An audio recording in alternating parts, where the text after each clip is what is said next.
At the moment, the PAP MPs conduct their Meet the People session once a week, and as a result, we often see long queues at the sessions, and it ends usually very late at night, 11 p.m. or 12 midnight. That's why we feel that we need to increase the frequency to about 4 times a week, so that residents need not wait such a long time to see their MPs. But more important, I feel that MPs should also make an effort to go out and meet the residents, even if they don't come to see you with the problem. We should walk around and get to know the people better, and for them to get to know you as a person and not just a person that they go to when they need letters to be written. I hope to be able to build up a closer relationship with the residents, so that they feel free to chat to me about their daily lives, and hopefully by getting to know them better, we can help out even before they run into problems.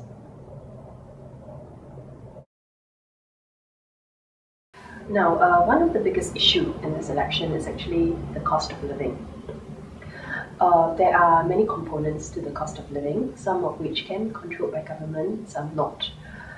For example, global oil prices, commodity prices, etc.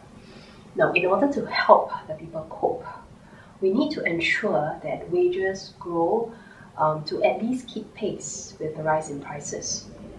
Now, one of the biggest factors that affects wages is actually the supply of labor.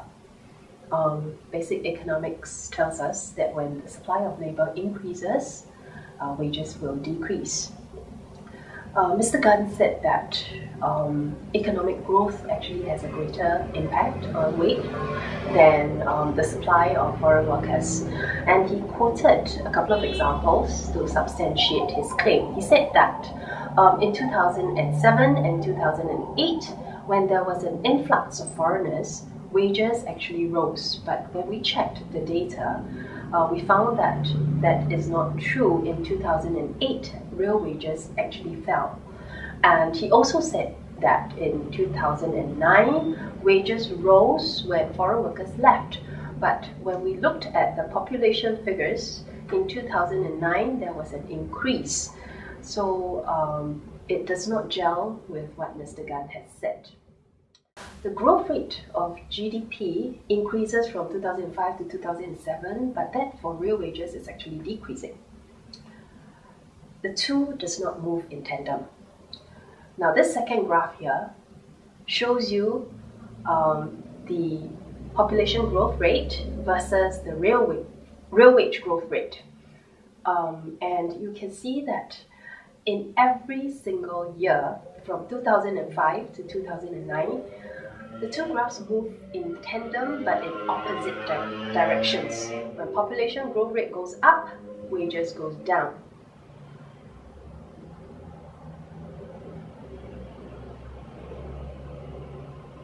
Therefore, we cannot accept Minister Gunn's claim that economic growth has a greater significance than the supply of foreign labor. We need to seriously look at greater control of the supply of labor if we are seriously committed to increase the real wage of Singaporeans.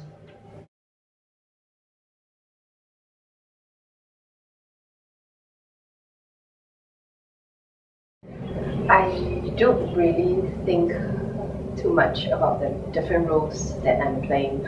I just focus on what I need to do and do them to the best of my abilities.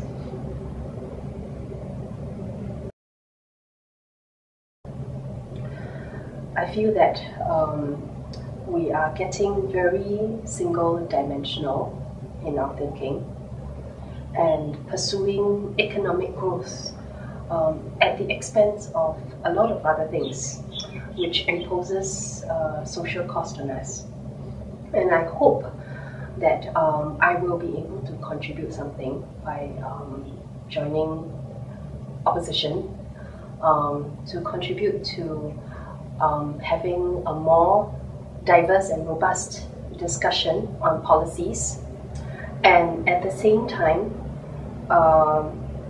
to I hope to be able to encourage a greater level of discussion amongst ordinary Singaporeans.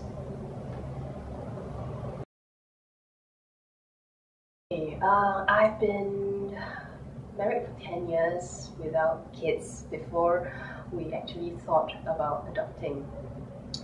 There were a bit of hesitation in the beginning, which I think is only natural. But when we eventually decided to explore this option, and we approached an adoption agency, and they showed us some of these babies that were put up for adoption, and the moment we first laid eyes on Yong Yao, our eldest son, we knew that there was an instant connection, and we knew that he is our son. And after that, it made the second time a lot easier. And I seriously don't feel that there's any difference between an adopted son and a biological one. Even if I were to subsequently have a biological child of my own, I don't think it's possible for me to love him or her any more than I love my two adopted sons now. And I hope to say to the other parents who have no kids and may be considering adoption, I want to assure you that it was one of the best decisions I ever made in my life. So please do not hesitate.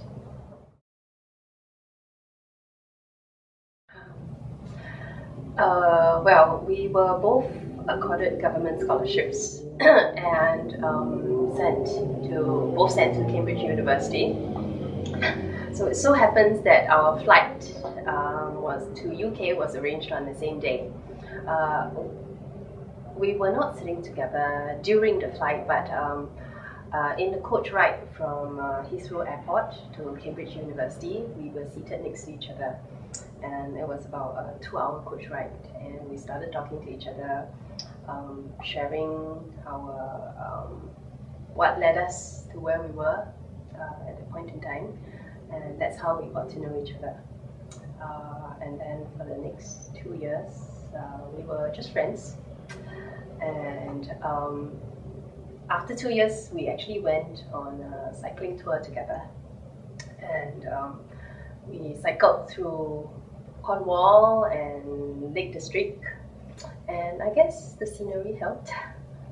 Yeah, so it was a good trip, and we really learned a lot more about each other, and it just was a good fit.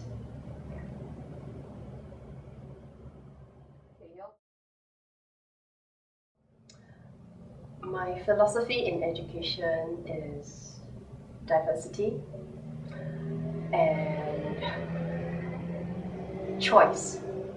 I would like to offer a lot more choices to our children, for them to develop in different areas. I don't like an education system that tries to put everybody in the same mold and assess them in exactly the same way. Every child is different. They have their own strengths and weaknesses, and the whole purpose of the education system should be to develop the child and to allow them at the end of their journey to emerge more confident and more self-aware, and to know what areas they are able to contribute to society. That is why I am very uncomfortable with our streaming system, which sends about 1/3 of our students into the normal stream, and a lot of them end up feeling discouraged and demotivated, and they lost confidence in themselves. When a child emerges through the system and ends up losing self-confidence, I think that's a big failure on our education system.